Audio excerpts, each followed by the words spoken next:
तो साधु जिसके ऊपर कल्याण करता है, साधु जिसको आशीर्वाद देता है उसका तो कल्याण होता है, और साधु लोग जिसको अभिशाप देता है उसका सबसे पहले ही कल्याण होता है। सदा संत का क्रोध भी भगवान से मिला देता है। इसीलिए अहल्या बोली, मुनि साप जो दीना, मेरे पति में जो अभिशाप दिया, अति भल कीना, बहुत अच्छा किए। और यदि अभिशाप नहीं देते तो मैं पत्थर नहीं बनता, पत्थर नहीं बनता तो आप मेरे ऊपर चरण नहीं रखते, और आज मेरे ऊपर आप चरण रखा तो मैं पत्थर से प्रकट हो गई, और आज मैं भर करके आपको दर्शन कर रहा हूं। और श्री अहल्या राम के चरण से लेकर के मस्तक तक सुंदर चरण और घुटना और वक्षस्थल, नाभिस्थल, नीलांबुज श्यामल कोमलंगम और आजानुलंबित भुजा। राम जी का जो दोनों हाथ वो घुटना तक लंबा है, जिसका हाथ लंबा होता ना उसमें भी भगवत अंश होता है। तो आजानुलंबित नीलांबुज श्यामल कोमलंगम, और श्यामल वर्ण है, घुंघरारी केश है, सुंदर नयन है, धनुष बाण है, और एक एक अंग का श्री अहल्या दर्शन किया, प्रसन्न हो गई। और अंत में बोली, हे नाथ, आपके चरण से गंगा का प्रकट हुई, जही पद सुर सरिता, सुर सरिता माने गंगा, परम पुनीता प्रकट भई शिव शीश धरी। जो गंगा आपके चरण से निकली और उसी गंगा को भगवान महादेव अपनी जटा में धारण किए, और जिस चरण के धूलि को पाने के लिए ब्रह्मा शिव तरसते हैं,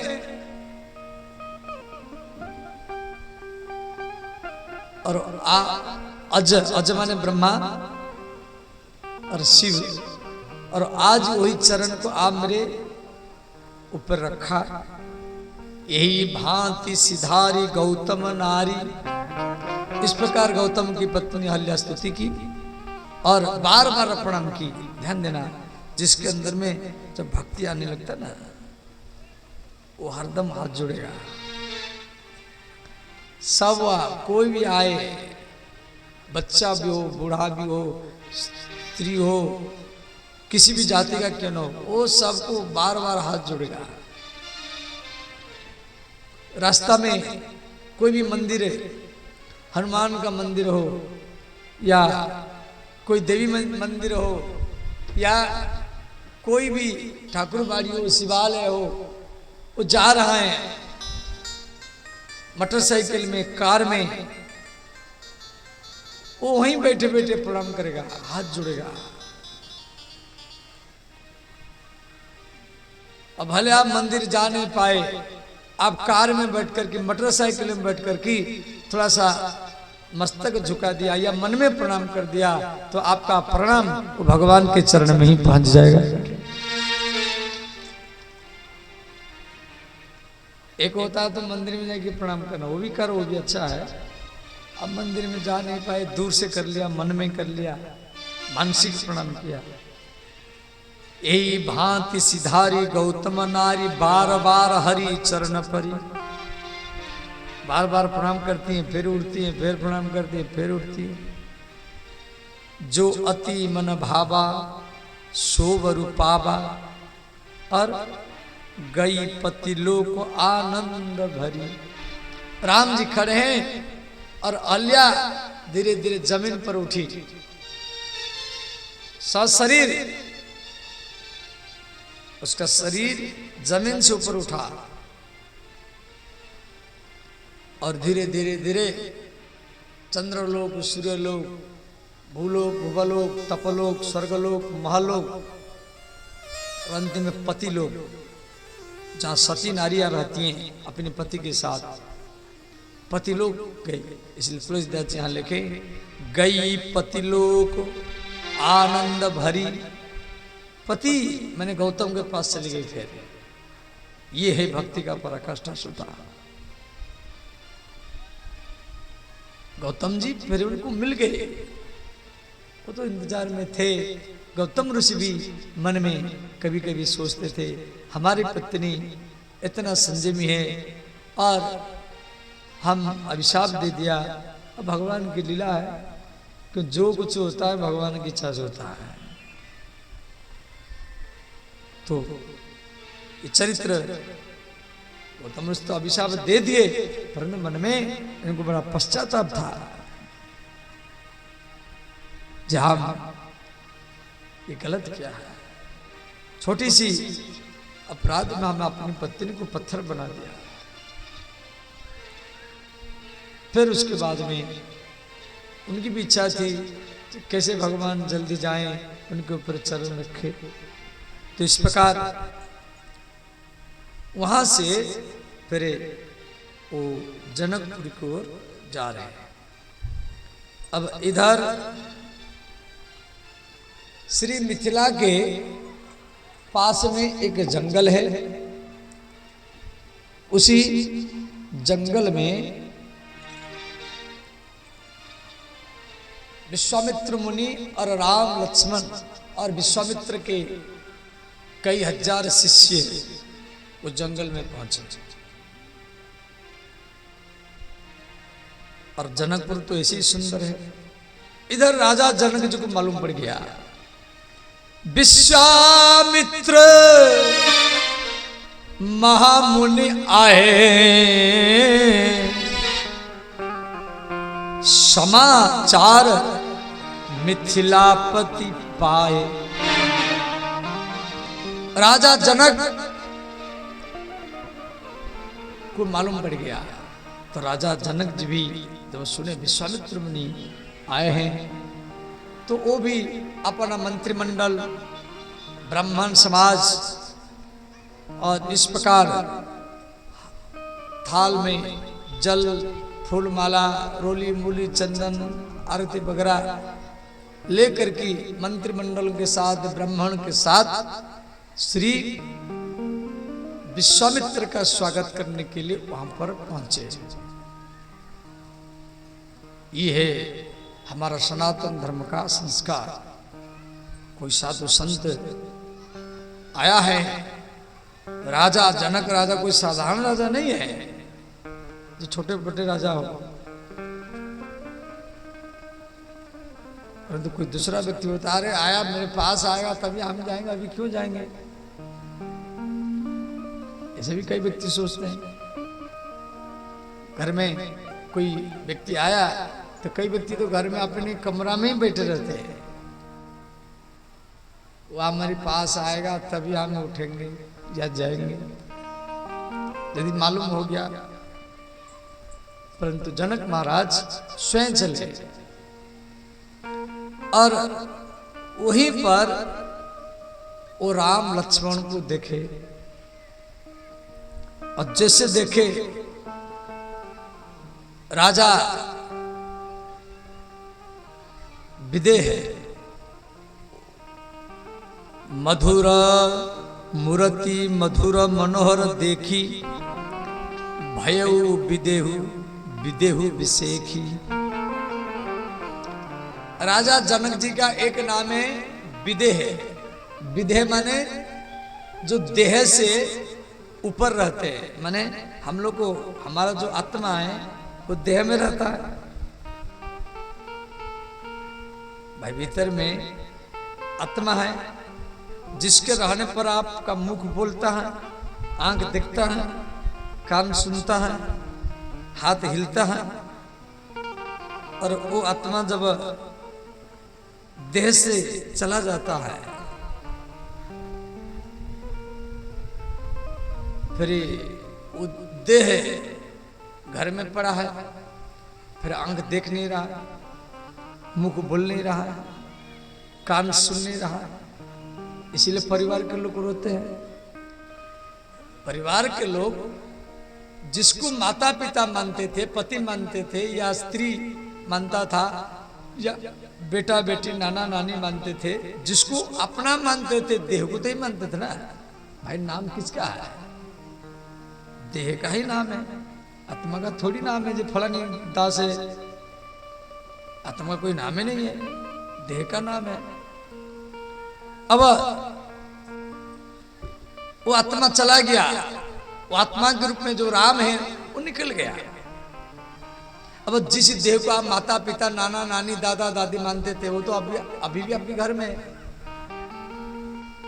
वो आपका घर में है, तो रोना क्या जरूरत है?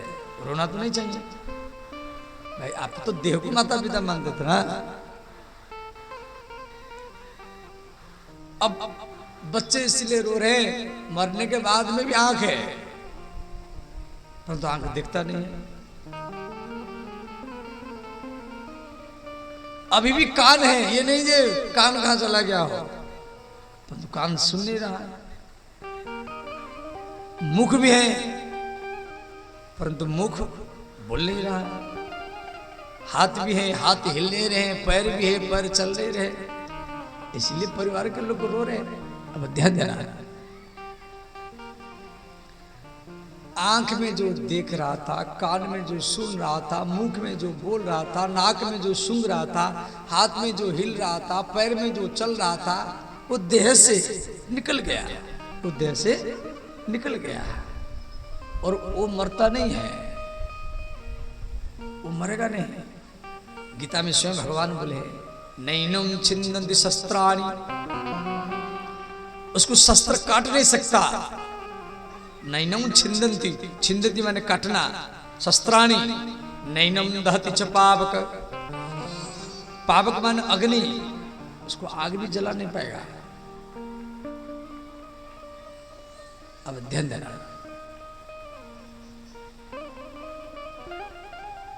जो आपके देह में बैठकर के बोल रहा था, चल रहा था, हिल रहा था, देख रहा था, वो निकल गया। वो आग में जलेगा नहीं, वो शस्त्र में कटेगा नहीं, और वो मरेगा भी नहीं।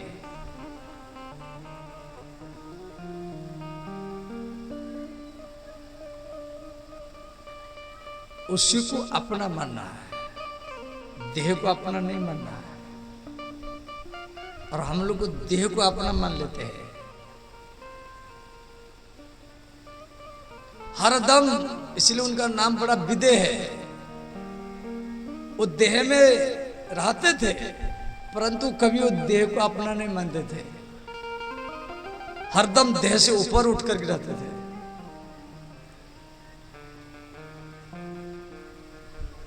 तो अब ध्यान देना, हम लोग क्या करते हैं, वो माता पिता के देह को जला देते हैं। ध्यान देना, तो माता पिता के जो देह को आत्मा चला गया, वो तो मरता नहीं है, उसको आग जला नहीं सकता। अब ये जो देह को हम लोग को जलाते हैं, तो ये जो देह ये पंच महाभूत में बना हुआ है। पंच महाभूत, ध्यान देना तो समझ जाएंगे ना, आपको बहुत आनंद लगेगा। और ये जो देह है ये पंच महाभूत में बना हुआ है। पंच महाभूत क्या है?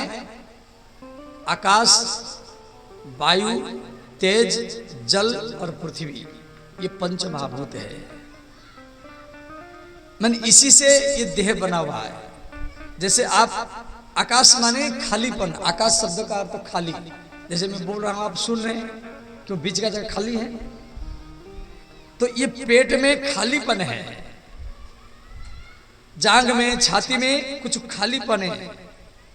तो जैसे इसको जलाएंगे, वो आकाश तत्व आकाश में मिल जाएगा। और इसमें वायु भी है, इसके भीतर में हवा भी है। और वो जलाने, जैसे जलाएंगे वो हवा, ये आकाश का हवा में मिल जाएगा। और इसमें जल भी है, जो खून है, रक्त है, वीर्य है, शुक्र है, ये तो सब जल है ना। तो इसको जैसे जलाएंगे तो इसके शरीर में जो जल है वो जल में मिल जाएगा, और इसके बाद इसमें जो मिट्टी अंश है जला देंगे तो राख बन जाएगा, वो मिट्टी में मिल जाएगा। तो पंच महाभूत में मिल गए। ध्यान देना, शरीर में रह करके जो आत्मा जीवात्मा के रूप में बोल रहा था, देख रहा था, आंख में रह करके, कान में रह करके सुन रहा था, वो देह से निकल गया, वो मरेगा नहीं। और ये देह को हम जला देंगे, ये देह में जो मिट्टी अंश है मिट्टी में मिलेगा, जो पवन अंश है पवन में मिलेगा, जो जल अंश है वो जल में मिल जाएगा। तो जलाएंगे तो उसमें भाप निकलेगा, वो जल में मिल जाएगा। तो देह पंच महाभूत में लीन हो गया। फिर मरता कौन है? ध्यान देना, फिर मरता कौन है? सिर्फ आप अपनी आसक्ति को ही मारना है, और इसके कारण आप रो रहे हैं, इसी कारण आप रो रहे हैं। कोई नहीं मरता है। पंच महाभूत में बना हुआ शरीर पंच महाभूत में लीन हो गया। बोलने वाला, देखने वाला, चलने वाला वो चला गया। शरीर माता पिता से जन्म लेता है, परंतु इसमें जो जीवात्मा है वो माता पिता से नहीं आता है, वो भगवान से आता है। इसीलिए गोस्वामी तुलसीदास जी लिखे हैं, ईश्वरांश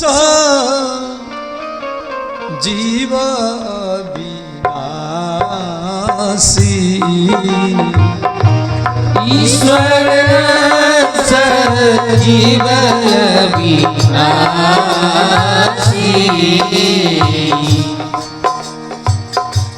ईश्वर अंश जीव अविनाशी, ईश्वर अंश जीव विनाशी। ध्यान देना, ईश्वर अंश, ईश्वर माने भगवान, ईश्वर शब्द का अर्थ भगवान। भगवान अविनाशी है, माने भगवान अविनाशी समझाते। अविनाशी माने जिसका विनाश न हो, जिसका मृत्यु न हो, उसको बोलते अविनाशी। ईश्वर अविनाशी है, परंतु तुलसीदास जी लिख रहे आप भी अविनाशी है, तो आपका भीतर में जो आत्मा है वो नहीं मरेगा, वो मरता नहीं है। ईश्वर अंश जीव, जीव माने जीवात्मा। आप ही सब जीव, हम सब जीव हैं, हम सब जीव हैं। इसके भीतर में जो बोल रहा है, जैसे मेरे शरीर और बोलने वाला ये दोनों अलग है। मेरा देह है और इसमें जो बोल रहा है आपका देह है, और आपके भीतर में रहकर जो सुन रहा है वो सुनने वाला, मेरे शरीर में रहकर के जो बोलने वाला वो जीवात्मा है, और वो भी अविनाशी है। ईश्वर अंश जीव अविनाशी, ईश्वर अंश जीव अविनाशी। समझ गए ये पंक्ति का क्या अर्थ? समझ गए। और दूसरा पंक्ति, चेतन अमल सहज सुख राशि, चेतन अमल सहज सुख राशि, चेतन अमल सहज सुख राशि,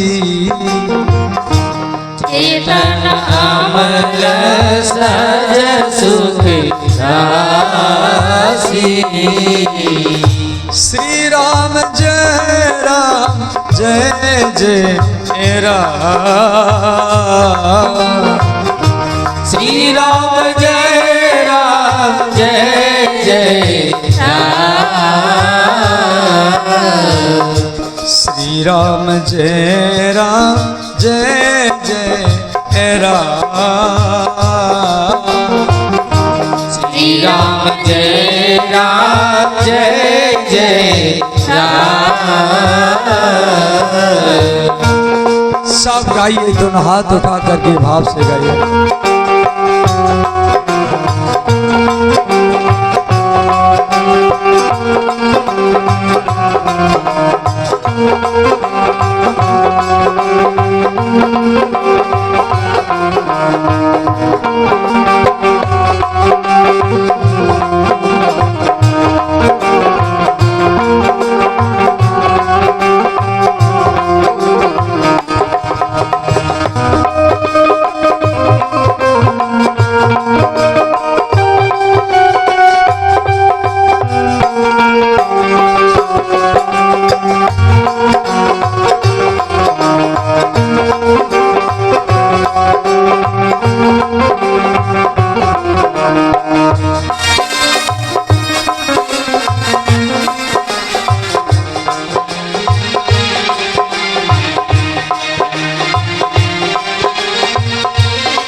ध्यान देना,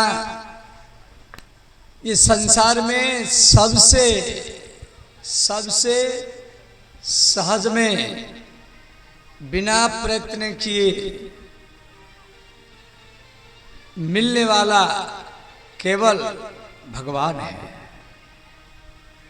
भगवान सहज में मिलते हैं। ये करेंगे, वो करेंगे, वहां जाएंगे, यहाँ जाएंगे, तब मिलेंगे, ऐसे जिंदगी चला जाता है, फिर भगवान मिलेंगे नहीं। वहां जाऊं, वहां जाऊं, वहां जाऊं, वहां जाऊं, जाना चाहिए। भक्तों का दर्शन होगा, संतों का दर्शन होगा, परंतु वृंदावन में जाने से या अयोध्या में जाने से भगवान मिल जाते तो अब तुरंत हमें 8-10 बस करेंगे, सब ले जाएंगे।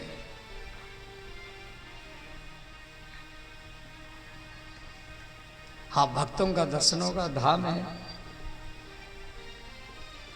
तो भगवान तो हरदम आपके साथ में है। तो आप बोलेंगे बाबा जो साथ में दिखाई क्यों नहीं देता है? तो पहले तो आपके अंदर में जिज्ञासा हो, इच्छा तो हो, बेचैन हो, तड़पन हो, चाह हो।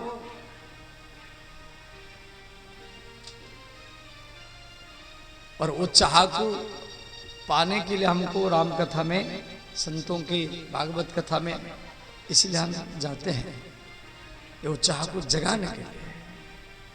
वो श्रद्धा, चाह माने श्रद्धा, प्रेम, उत्कंठा। ईश्वर अंश जीव अविनाशी, चेतन अमल सहज सुख राशि। तो श्री राजा जनक हरदम विधेय भाव में रहते थे। उनकी पत्नी है, बच्चे हैं, सब है, परंतु वो कभी भी अपना को परिवार का नहीं मानते थे, बच्चों का नहीं मानते थे, स्त्री का नहीं मानते थे, देश का नहीं मानते थे, घर का नहीं मानते थे। वो हरदम अपना को वो भगवान का ही मानते थे। ध्यान देना, आप अपना को जिसी का मानेंगे आपका मन उधर ही जाएगा। आप कितना भी कुछ कर लो, गंगा नहाओ, प्रयाग में नहाओ, देवघर में हर रोज लेके जल डालो, जिसको आप अपना मानेंगे आपका मन सहज में उधर भागेगा। जो स्त्री को अपना मानेगा उसका मन हर स्त्री को भागेगा। जो किसी भी पुरुष को, वैसे कई व्यक्ति शादीशुदा है फिर भी दूसरी पुरुष स्त्री से वो दिन भर बात करते रहते, उसमें कोई स्त्री टोक दिया या कोई पुरुष टोक दिया, वो स्त्री नाराज, वो पति भी नाराज। अब देखो, जिस पति स्त्री पास में है फिर भी उनका मन वहां से भाग जाता है। तो ये संसार में सुख नहीं है। आपका मन अभी कम उम्र है, 12-13 साल है, किसको आप याद करें, 15 साल में, और किसको 20 साल में, और किसको 25 साल में, और किसके ऊपर मन चला जाता है 30 साल को उम्र में, और मन किसके ऊपर चला जाता है 35 साल में, और किसके ऊपर 40 साल आपके, और किसके ऊपर। इसमें सुख नहीं है। ये कामना से, वासना से आप याद कर रहे थे। इसी कारण आपका मन हट गया। तो प्रेम क्या है? प्रतिक्षण वर्धमानम अनुभव रूपम। जो हरदम बढ़ता रहे वो प्रेम है, और जो घटता रहे वो काम है। इसीलिए आपका मन स्वतः हट जाता है। तो प्रेम और काम में इतना ही अंतर है। तो नारद जी भक्ति सूत्र में लिखे प्रतिक्षण वर्धमानम प्रेम स्वरूपम।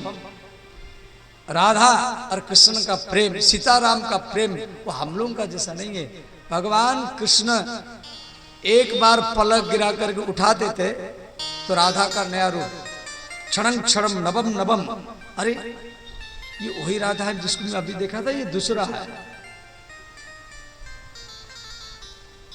इसीलिए श्री कृपा कटाक्ष में दिया गया है क्षणं क्षणं नवम नवम। तो सीताराम वही राधा कृष्ण है, वही शिव पार्वती, वही सीताराम है, उनका प्रेम एक विलक्षण है। और तो ध्यान देना। तो राजा विदेह विश्वामित्र मुनि का स्वागत किए, तो वहीं पर राम और लक्ष्मण के ऊपर इनका मन चला गया। तो जनक ने कहा जब महाराज मेरा मन आज तक किसी देहधारी व्यक्ति के ऊपर नहीं गया। मैं निर्गुण ब्रह्म का उपासक हूं, मैं निराकार भगवान का उपासक हूं, परंतु आज ये दोनों भाई कौन है, मेरा मन इनसे हट नहीं रहा। तुलसीदास जी लिखे मूर्ति मधुर मनोहर देखी भयउ विदेहु विदेहु विसेखी। राजा जनक जी का शरीर का होश नहीं रहा। और अंत में विश्वामित्र मुनि बोले गुरु जी ये कौन है दोनों? ब्रह्म जो निगम नित्य कही गावा। जिसको ब्रह्म बोलते, जिसको परमानंद बोलते, ब्रह्म जो निगम नेति कही गावा। जो निगम माने वेद नेति नेति बार बार बोलता है, इतना नहीं, इससे और है, इससे और है। उभय बेस धरी को सोही आवा। क्या वही ब्रह्म ये दोनों भाई के रूप में आया है? विश्वामित्र मुनि बोले जनक आपका अनुमान ठीक है, आप जो अनुमान कर रहे हैं वो सटीक है।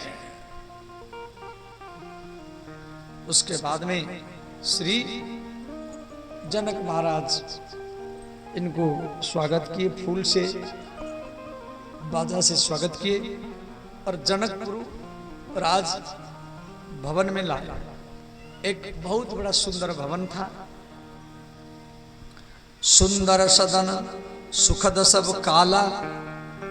जिस भवन में जनक महाराज विश्वामित्र मुनि राम लक्ष्मण को रहने का व्यवस्था किए, वो भवन ध्यान देना, सुंदर सदन सुखद सब काला। सुखद सब काला माने हर काल में वो सुख देने वाला है। जैसे ठंडी में गर्मी है, गर्मी में ठंडी है, माने एसी आप लोग जैसे बोलते हैं एसी। अब गर्मी का समय बहुत लोग अपना घर घर में एसी लगाता है और ठंडा एसी लगाता है, और ठंडा के समय में गर्म एसी लगाता है। तो यहाँ तुलसीदास जी लिखे हैं जनक महाराज जो विश्वामित्र मुनि राम लक्ष्मण का ठहरने का व्यवस्था किए, वो महल एसी था। ये तो एसी नहीं लिखे, इस प्रकार से लिखे सुंदर सदन सुखद सब काला, माने हर समय में वो सुख देने वाला। तहा बासुले दीन भुआला। अब श्री भगवान राम और लक्ष्मण गुरु विश्वामित्र मुनि सुंदर भवन में रहे, तो श्री राम जी विश्वामित्र मुनि के सामने आए, बोले गुरुजी कुछ निवेदन करना चाहता हूं। तो श्री विश्वामित्र मुनि बोले बताइए क्या निवेदन करना चाहते हैं।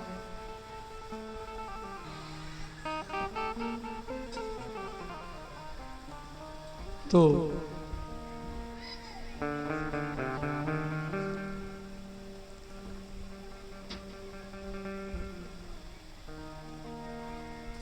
सीता माता को यहां बैठा, राम लक्ष्मण को यहां बैठाइए, गुरु विश्वामित्र को बैठाइए और सखियों को यहां बैठाइए। अब ध्यान देना। तो श्री राम जी विश्वामित्र मुनि को बोले गुरुजी आप आदेश दे तो मैं थोड़ा लक्ष्मण भैया को मिथिलापुरी घुमा दूं। लक्ष्मण की इच्छा है मिथिला में थोड़ा घूमने के लिए। तो विश्वामित्र मुनि बोले राम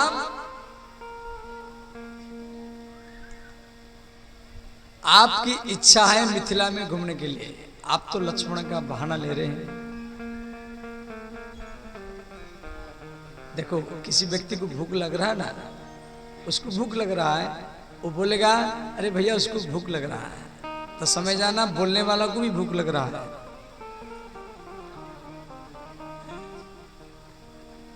और इसी प्रकार राम जी विश्वामित्र मुनि को बोले गुरुजी भैया